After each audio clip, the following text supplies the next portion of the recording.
오늘 본문에서 이 사도행전 가운데 있는 이 초대교회 역사 속에 첫 번째로 교회 내에 분란이 일어나게 됩니다. 초대교회 안에 지금까지 보았던 초대교회의 모습은 정말 온전한, 세상에는 발견하기 어려울 것 같은 그런 사랑과 또 온전한 연합이 있었지만, 오늘 모습을 보니까 그래도 초대교회가 완전한 교회는 아니었다는 것을, 아직도 성장해야 하는 교회라는 것을 알게 됩니다. 오늘 본문에 나타나는 어떤 이런 사건의 발단은 어려운 처지에 있는 지체들을 돕는 구제 활동 가운데 있었습니다. 구체적으로 본문에서 있는 구제 활동은 교회 바깥을 대상으로 하지 않고 교회 안에 있는 지체들 가운데서 있었던 일입니다. 왜 교회가 구제 활동을 하게 됐을까요?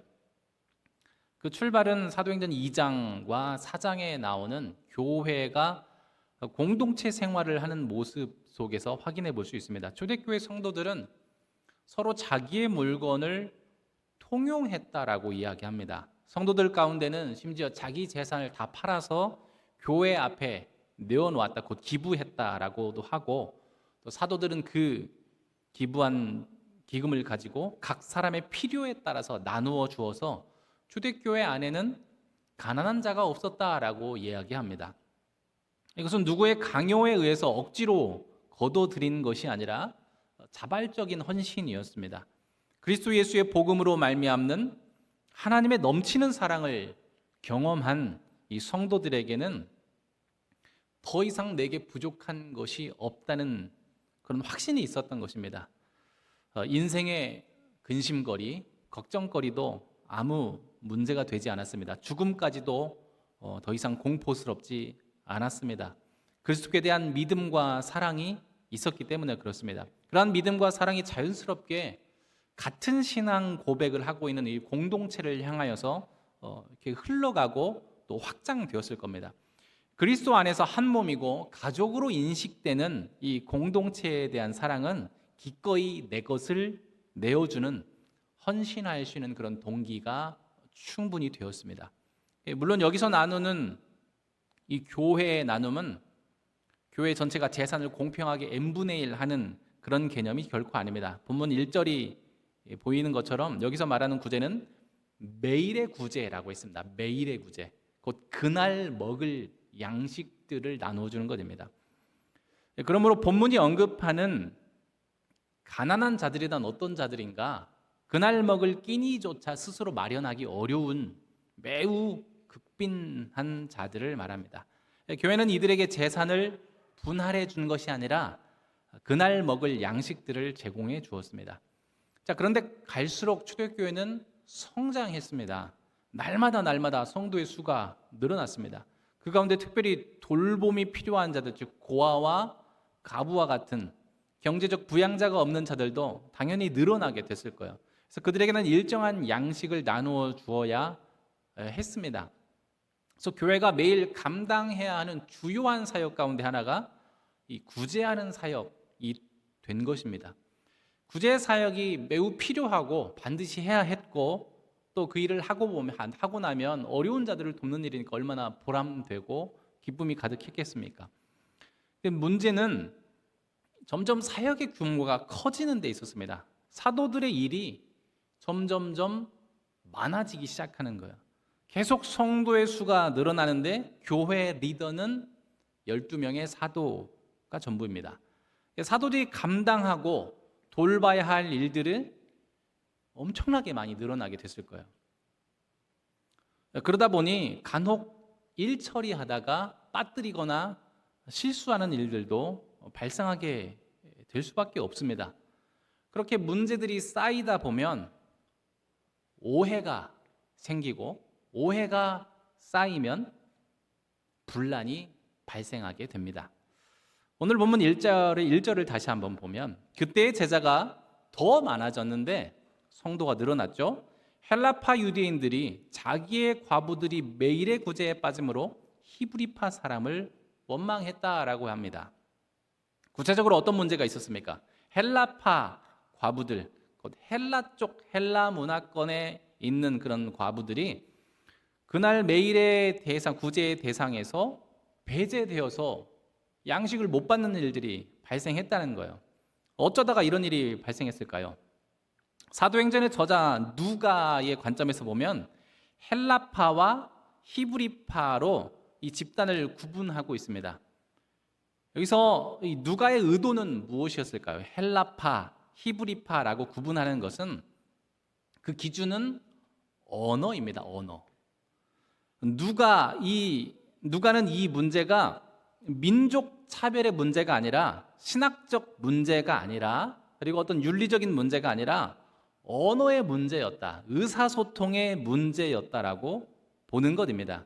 그러니까 헬라파 과부들이 구제 대상에서 배제된 이유가 어떤 악의가 개입된 것이 아니라 사도들이 헬라파 과부들의 말을 제대로 알아듣지 못해서 발생했을 수 있는 문제였다는 겁니다. 그러니까 이러한 문제는 성도의 숫자가 계속 늘어나고 있었기 때문에 충분히 일어날 만한 일이었습니다. 유대 공동체, 교회 공동체 안에는 누가 훨씬 더 많았습니까? 유대 문화권의 사람들이 먼저 시작했기 때문에 그들이 훨씬 많았습니다.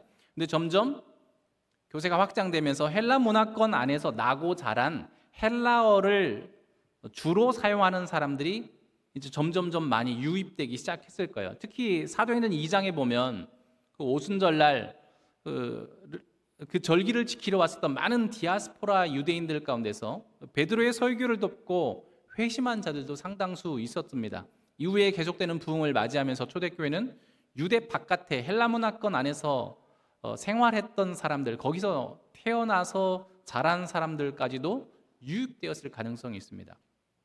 문제는 유대 문화권에서 자란 사람들과 헬라 문화권 안에서 자란 사람들이 서로 주로 사용하는 언어가 달랐기 때문에 문제가 발생한 것으로 보입니다. 본토 유대인들이 사용하는 일상어는 아람어였습니다. 그 외의 사람들의 일상어는 로마 공용어인 헬라어가 주 사용 언어였습니다. 의사소통의 문제가 충분히 발생할 수도 있었던 겁니다. 이쯤 되면 교회 안에 여러 소리가 이제 오고 갈 수 있습니다. 왜 미리 이런 일이 일어날 일이 뻔했는데 왜 미리 대비하지 못했느냐? 일을 하려면 제대로 해야지 왜 꼼꼼하게 살피지 못했냐? 방만하게 일한 것 아니냐? 우리가 드리는 헌물이 제대로 쓰이는 것 맞냐? 이거 한번 전수조사 해봐야 되는 거 아니야? 라고 하는 이야기들이 있을지도 모르겠습니다. 실제로 1절에서 이 헬라파 사람들 중에 원망하는 소리가 있었다고 하니까 어떤 말을 했는지는 모르겠지만 분명 불만스럽게 혹은 사도들에게 대해서 어떤 불만도 표하기도 했을 것 같습니다. 자, 그러면 이제 리더로서 이 문제가 발생했을 때 사도들은 교회에 일어난 이 문제를 놓고 어떻게 해야만 했을까요? 보통 우리는 공동체의 문제가 발생하면 그 일어난 일 그 자체에 집중하기가 쉽습니다. 그 일로 공동체에 어떤 소요가 일어난다면 훨씬 더 그렇죠. 일의 우선순위, 이게 정말 중요한 일인가 중요하지 않은가, 어떤 경중을 따지기보다 빨리 그 불만의 소리를 진정시키고 무마시키려고 할 때가 있습니다. 어떻게 해결할 것인가의 관점, 그 일 자체를, 발생한 사건 자체를 해결하는 데에만 집중하기 쉽다는 겁니다. 오늘 본문 3, 4절을 보면 3절과 4절을 한번 보겠습니다. 형제들아 너희 가운데 성령과 지혜가 충만하여 칭찬받는 사람 7을 택하라. 우리가 이 일을 그들에게 맡기고 우리는 오로지 기도하는 일과 말씀 사역에 힘쓰리라 했습니다. 자, 사도들은 구제하는 일에 실수가 생겼죠. 자기들이 하는 일이 너무 많았기 때문이라고 생각했습니다. 자신들보다 그 일을 더 잘 감당할 수 있는 새로운 리더 그룹을 세우기로 의논합니다. 충분한 자질을 갖춘 사람들을 세우죠. 즉 성령이 충만한 사람, 교회 내에서 덕망이 있는 사람 뿐만 아니라 이 사람들은 다 헬라어에 능통한 사람들이었습니다. 곧 아람어나 헬라어나 양쪽의 언어에 능통해서 모두와 의사소통하는데 아무 문제가 없는 사람들을 세워서, 그래서 다시는 똑같은 일이 실수로 구제의 대상을 빠뜨리는 일이 발생하지 않도록 7 집사님을 세우고 그들에게 구제 사역을 전담시키기로 결의한 것입니다. 자, 이와 같은 생각을 교회에 내어놓고 제안하니까 온 교회가 기뻐하고 동의하면서 7사람을 추천했다고 합니다. 사도들은 그들에게 안수하여서 집사로 세우고 공식적인 교회의 일꾼으로 삼게 됩니다. 자, 그렇게 하니까 결론이 어떻게 됐죠? 7절 말씀을 다시 한번 읽어볼까요? 같이 읽겠습니다. 시작.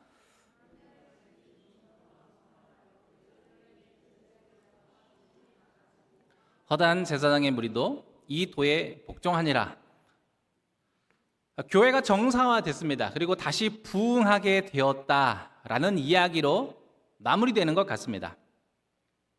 자, 이렇게 초대교회에 처음 발생한 내부적인 긴장이 해소됐고 이후 더 좋아졌다라고 말하는 것 같습니다.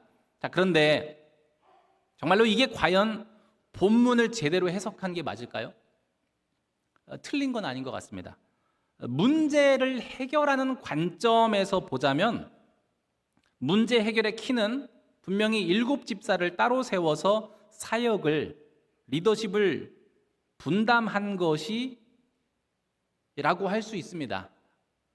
그렇게 보는 것이 합당하고 틀린 해석이라고 할 수는 없겠죠. 그러나 본문의 의도를 충분히 다 포함한 것이라고 하기는 어려울 것 같습니다. 문제 해결의 방법을 제시하는 사도들의 말을 우리가 다시 한번 들여다보겠습니다. 사도들이 집중하고 있는 부분은 좀 다른 데 있습니다. 2절 말씀을 같이 한번 읽어볼까요? 2절입니다. 시작. 12사도가 모든 제자를 불러 이르되 우리가 하나님의 말씀을 제쳐놓고 접대를 일삼는 것이 마땅하지 아니하니. 자, 사도들의 문제인식이 어디 있습니까? 우리가 일이 너무 많다는 데 있습니까? 이걸 좀 누구한테 나누어 주면 좋겠다. 새로운 리더십들을 세우는 게 좋겠다가 사도들의 문제의식으로 보이십니까? 2절 말씀을 보면 우리가 하나님의 말씀을 제쳐두고 접대를 일삼는 것이 마땅하지 않다라고 얘기합니다. 그들이 하나님의 말씀을 제쳐두고 다른 일에 몰두하게 되는 것이 마땅하지 않다는 겁니다. 사도로서 가장 중요한 사역이 무엇인가? 주님이 맡겨주신 하나님의 말씀을 전파하고 가르치는 일이다라고 인식하고 있는 겁니다. 자, 그런데 구제 사역을 하다 보니까 정작 가장 중요한 사역을 하는데 방해가 되고 있다는 거예요. 그것이 사도에게 합당하지 않다고 인식하게 된 겁니다. 즉 본질적인 사명을 놓치고 있다는 문제의식을 갖게 된 거예요. 일이 너무 많다가 아니라 본질을 놓치고 있다는 문제의식입니다. 바로 이것이 사도들이 따로 사람을 세워 구제의 일을 맡기기로 결의한 이유입니다. 거기서 거기인 말인 것 같지만 포인트가 좀 다른 것 같아요.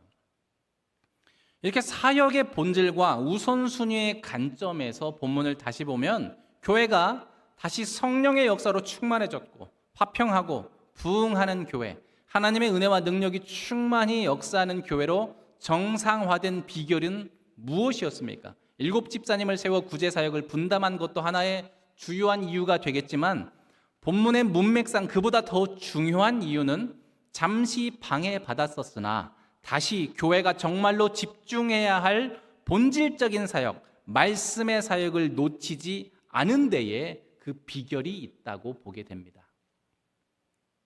문제 해결의 핵심은 다시 본질로 돌아가는 데 있었어요.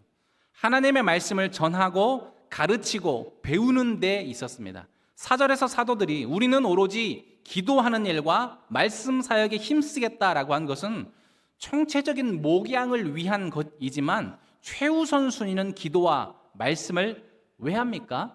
왜 거기에 집중합니까? 하나님의 뜻을 바르게 깨닫고 가르치기 위함일 것입니다. 그게 가장 중요하다는 인식입니다. 문제없는 교회는 없죠. 그런데 그 문제를 속히 해결하지 못하고 계속해서 같은 문제로 끙끙 앓고 있는 교회들을 들여다보면 많은 경우에 비본질적인 문제를 오랫동안 붙잡고 있으면서 서로 이게 옳다, 아니야, 이런 방식이 좋아, 이런 식으로 해결해야 돼 라고 서로 주장하며 씨름하기 때문에 잘 해결이 안 되는 경우가 많습니다. 오늘 본문에서 초대교회는 사도들의 제안에 대해서 7사람을 따로 세워서 그 구제의 일을 전담하게 합시다라고 제안했을 때 교회는, 그 성도들은 아무 말하지 않았습니다. 다른 말 하지 않고 그대로 받아들이고 따르게 됩니다. 왜 그랬을까요? 좋은 제안이기 때문이기도 하죠. 그러나 그보다 앞서서 성도들도 그것이 본질적인 일이 아니라는 인식, 똑같은 인식을 하고 있기 때문에 그렇습니다. 구제 사역보다 말씀 사역이 더 중하다고 성도들도 동의했기 때문에 그렇습니다. 성도들도 사도의 말 가운데 집중하는 것은 7집사를 세우는 것보다 사도들이 다시 기도와 말씀에 전념하는 것이 더 좋다라고 생각하고 있는 겁니다. 그것이 교회의 본질과 정체성을 위하여 훨씬 더 유익하다고 여기기 때문에 그렇습니다. 사랑하는 성도 여러분, 이런 말씀 드리기 좀 죄송한데 우리 교역자들이 다른 일로 너무 바빠서 주님의 말씀에 전념하지 못하는 일이 없도록 배려해 주시면 감사하겠습니다. 우리 평안교회는 이미 그렇게 잘하고 계셔서 더 말씀에 집중하게 하셔서 너무 감사합니다. 오늘 본문의 내용을 확장해 생각해 보면 구제 사역이라는 것은 교회가 감당해야 되는 비본질적이지만 그러나 아주 중요하고 주요하게 감당해야 될 사역들의 대표적인 일이라고 볼 수 있어요. 교회가 행하는 비본질적인 일들은 나쁜 게 아니죠. 해야 하는 일입니다. 선하고 더욱 권장해야 하는 일입니다. 다만 그것이 본질적인 것, 본질적인 사역에 앞설 수는 없다는 겁니다. 그것이 더 우선시 되는 일은 없어야 한다는 겁니다. 그렇게 될 때, 더 우선시 될 때, 혹은 본질적인 일이 비본질적인 일 때문에 방해받기 시작할 때 교회에 문제가 생긴다는 겁니다. 만일 본질이 없이, 본질이 무시된 채로 비본질적인 일들에 너무 열심을 내면 사실 그것은 위선입니다. 가식입니다. 내용이 없는 것입니다. 동기부여가 온당하지 않기 때문에 그렇습니다. 애초에 기독교의 구제라는 게 무엇인가? 어디서 출발하는가? 우리가 구제 활동 열심히 하는 것, 그것을 내부적인 구제든지 대사회적으로 외부를 대상으로 하든지 그것은 우리의 공덕을 쌓는 일이 아니죠. 단순한 동정이나 연민의 발로도 아닙니다. 교회가 구제하는 그 동기는 오직 하나님의 은혜와 사랑에 있습니다. 모든 것이 다 주의 은혜입니다 라고 하는 신앙 고백의 구체적인 표현인 것이에요. 기독교인의 구제는 어떻게 가능합니까? 나는 구원받았다는 확신에 있습니다. 하나님의 나라가 나의 것이라는 확신에 있습니다. 하나님이 나의 전부가 되시기 때문에 내게는 이것이 없어도 상관없다는 믿음에서, 그 여유에서 기꺼이 베풀 수 있는 마음이 나오는 것입니다. 또한 구제의 대상을 불쌍히 여기는 것보다 나와 한 몸을 이루는 지체이고 한 가족이라는 인식이 있기 때문에 내 것을 나누는 것이 지극히 마땅하고 자연스러운 일이 되는 겁니다. 더 넓게 대사회적으로는 기독교인의 구제는 그 착한 행실로 하나님의 영광을 드러내고자 함입니다. 이로써 세상에 있는 자들이 하나님의 영광을, 우리의 착한 행실을 통하여 하나님의 영광을 보고 주께로 돌아오기를 바라는 어떤 선교적인 기대가 대사회적인 활동 속에 담겨 있습니다. 구제는 교회가 대사회적으로 펼치는 주요한 선교 사역 중에 하나이고 실제로 많은 긍정적인 효과를 가져옵니다. 그래서 교회가 할 수만 있다면 더 넉넉하게 대사회적인 선한 사업들을 많이 하면 좋겠습니다. 해야 할 일들입니다. 그러나 그것이 주요하고 효과가 있고 해야 할 일이라고 해도 그것이 교회의 본질과 본질적인 사명은 아닌 것입니다. 즉 하나님의 말씀, 복음을 전하고 가르치고 배우는 것과 똑같은 것이라고 할 수는 없다는 겁니다. 구제와 같은 선한 사업들은 교회가 본질에 집중할 때에 자연스럽게 따라 나오는 결과물들입니다. 그렇다면 사도들이 인식하는 교회의 본질적인 일, 하나님의 말씀과 관련하는 일, 기도하는 일, 말씀 사역에 힘쓰는 것은 뭘 말하는 걸까요? 교회에 그 일을 맡기신 주님에게서, 예수님에게서 그 해답을 찾아야 할 것입니다. 사실 예수님의 공생애 생활을 보면 예수님도 구제활동 많이 하십니다. 많은 병자들을 고치시고 굶주린 자들을 먹이십니다. 그러나 그 일 자체가 주님의 본질적인 사명이라고 할 수는 없습니다. 예수님의 구제활동이나 그 가운데 나타난 많은 기적들은 그것으로서 표적을 보이시기 위함입니다. 어떤 표적이죠? 주님 당신이 누구이신지를 드러내는 표적이 되게 하시는 거예요.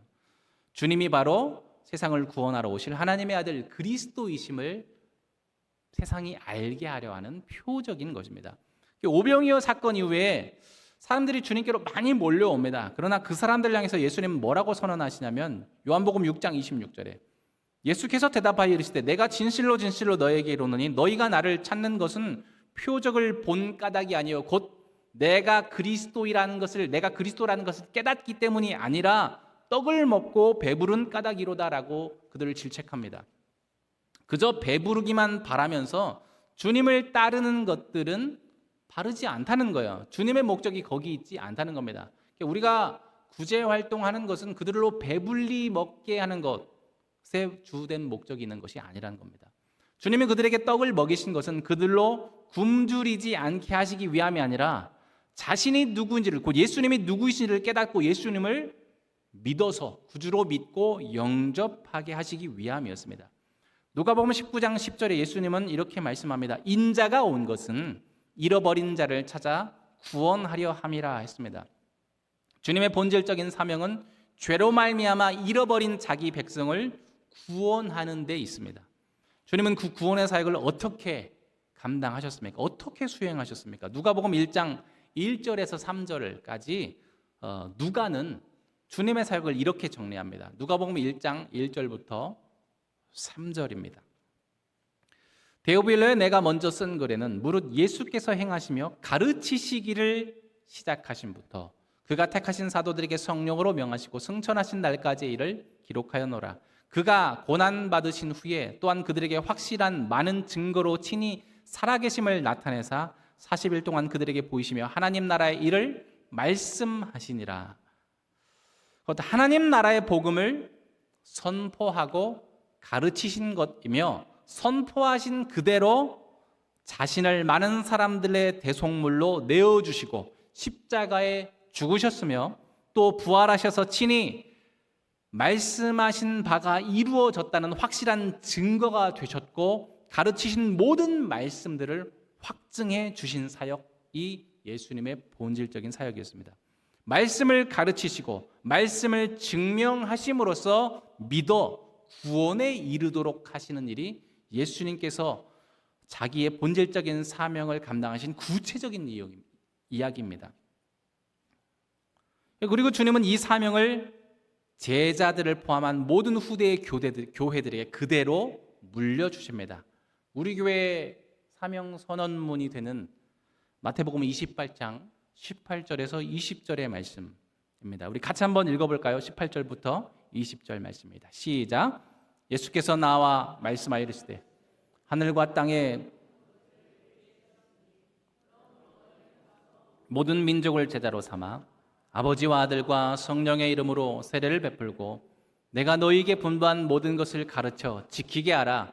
볼지어다 내가 세상 끝날까지 너희와 항상 함께 있으리라 하시니라.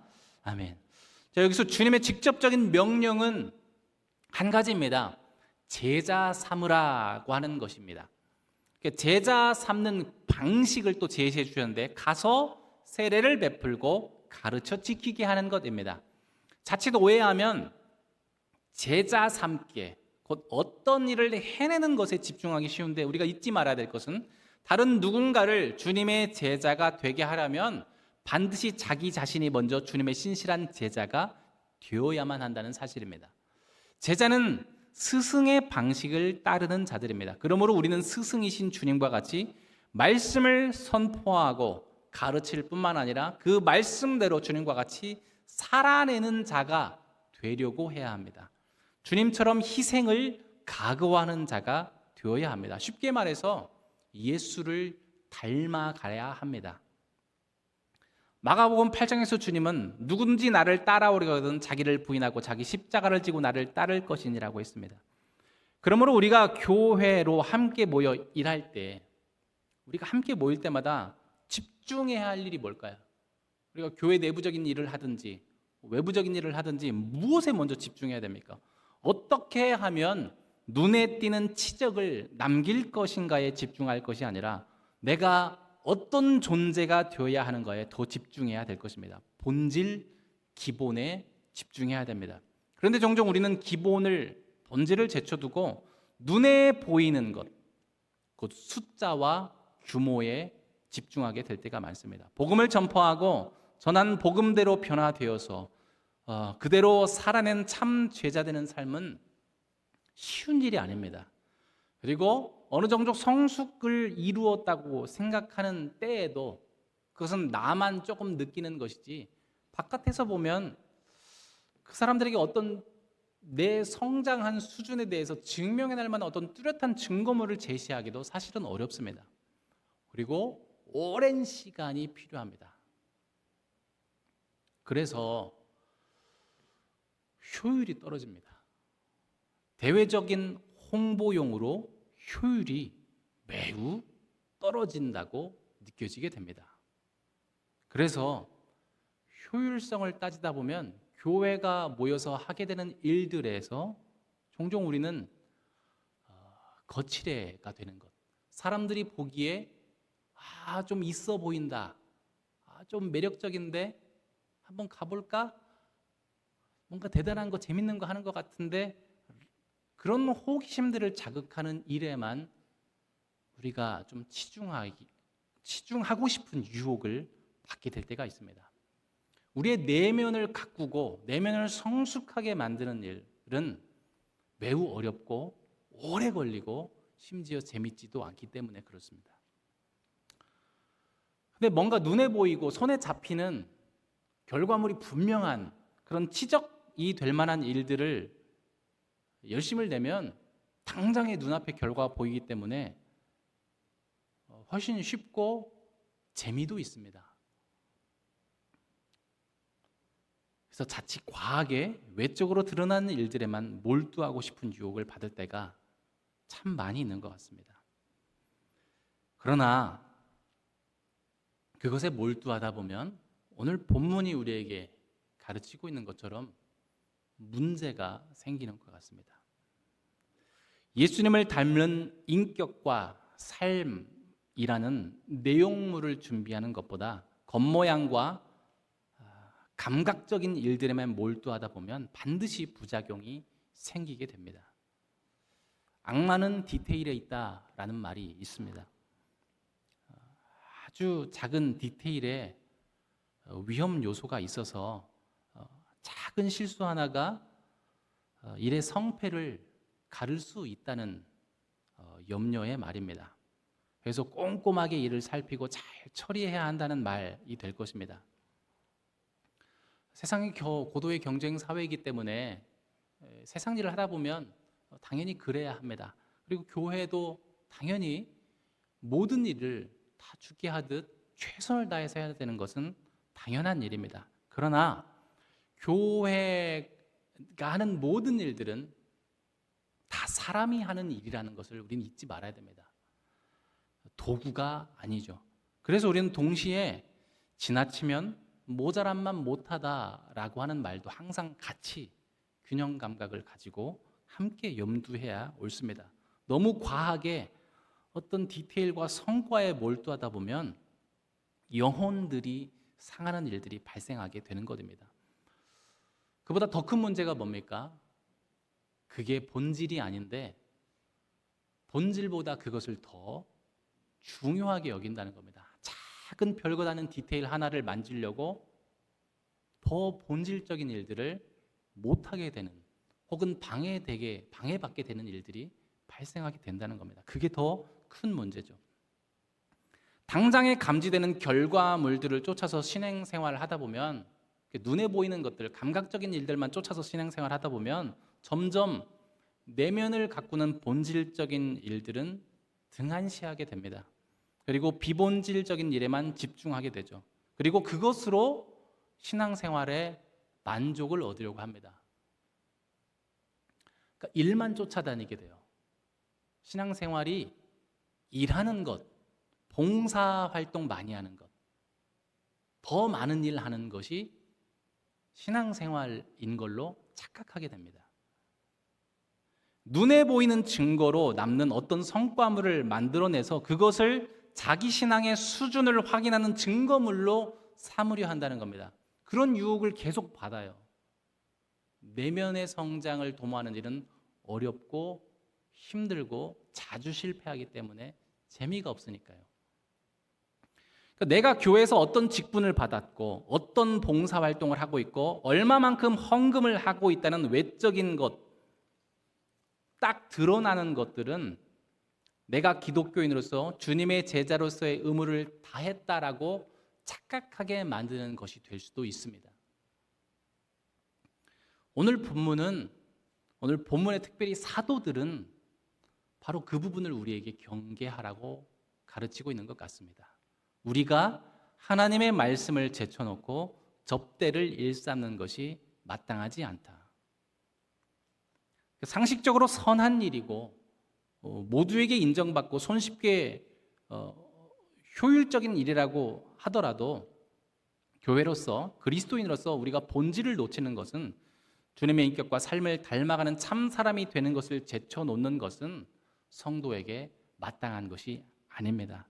우리는 세상에 떡을 제공함으로써 그들의 생명을 구원하는 것이 아니라 주님이 하신 그대로 하나님의 말씀을 가르치고 말씀하신 그대로 살아가는 참된 인간이 되는 것, 참 제자가 됨으로써 세상에 있는 생명들을 주님께로 인도할 수 있게 되는 것입니다. 우리가 감당할 빛의 사명은 나가서 세상 어둠과 싸워 물리치는 것이 우리가 하는 일이 아니라 우리의 내면의 인격과 우리의 생활을 깨끗해 하여서 곧 예수를 닮게 하여서 우리의 안에 함께하고 계시는 빛 대신 주님을 세상에 드러나게 하는 것에 있습니다. 오늘 현대사회는 교회의 비도덕성에 대해서 문제 삼고 많이 비난합니다. 우리는 이런 현대 인식 속에서 어떻게 대처해야 옳을까요? 교계에 일어난 불미스러운 일들을 덮을 만큼 더 선한 일들을 많이 하면 될까요?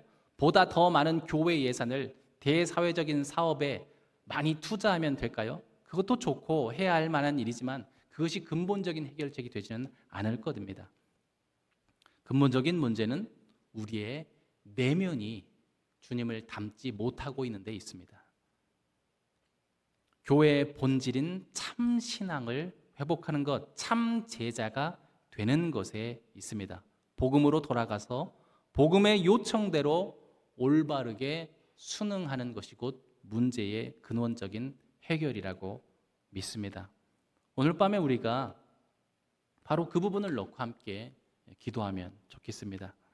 시간 우리가 함께 무릎 꿇는 마음으로 주님 앞에 나아가서 주님 우리 안에 주님의 눈, 주님의 관점으로 다시 우리의 삶과 우리의 신앙생활, 나의 내면을 들여다볼 수 있는 눈을 허락하여 달라고 주님 그리고 새로운 마음의 결단으로 주님이 원하시는 참 사람, 참 제자의 길을 다시금 결단할 수 있는 이 밤이 되시게 달라고 기도하면 좋겠습니다. 우리 같이 십자가의 길 순교자에서 함께 찬양하고 기도하겠습니다.